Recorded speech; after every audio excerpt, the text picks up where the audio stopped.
નમસ્કાર, સમસ્યા તમારી ખબર અમારી સાથે. હું છું આપણી સાથે મહેન્દ્ર. વાત કરી સમાચારની તો રાજ્યમાં હવામાન વિભાગે આજે 10 જિલ્લામાં ભારેથી અતિ ભારે વરસાદની આગાહી કરી છે.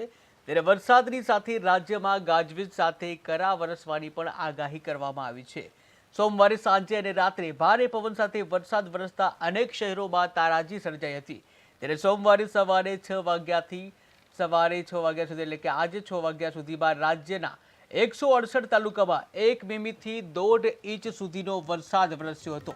તો આજે વહેલી સવારથી જ રાજ્યના કેટલાક જિલ્લામાં ફરીથી વરસાદ શરૂ થયો છે.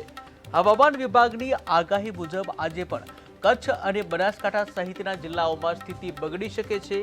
ત્યારે ભારે પવન અને વરસાદને કારણે રાજ્યમાં કુલ 14 લોકોના મોત પણ નીપજ્યા છે.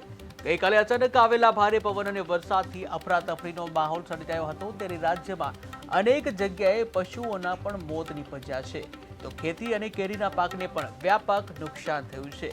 ત્યારે રાજ્યમાં કમોસમી વરસાદ થતા 14 લોકોના મોત નીપજ્યાના સમાચાર સામે આવ્યા છે. ઉલ્લેખનીય છે કે હવામાન વિભાગ દ્વારા 3 દિવસ જે કમોસમી વરસાદ પડવાની આગાહી કરવામાં આવી છે. ત્યારે ગત રાત્રે પણ જે વાતાવરણમાં અચાનક પલટો આવ્યો હતો, ભારે પવન સાથે વરસાદ ખાબક્યો હતો.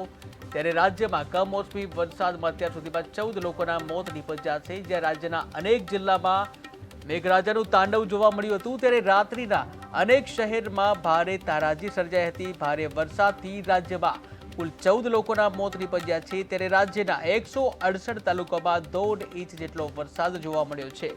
અનેક શહેરોમાં વૃક્ષો ધરાશયી થવાની પણ ઘટના બની છે. ત્યારે ખેતીના પાકને પણ વ્યાપક નુકસાન થવાનો અંદાજો છે. જ્યાં કેરીના પાકને પણ ભારે નુકસાન થવાની સંભાવના છે. ત્યારે અનેક પશુઓ પણ મોતને ભેટ્યા હતા.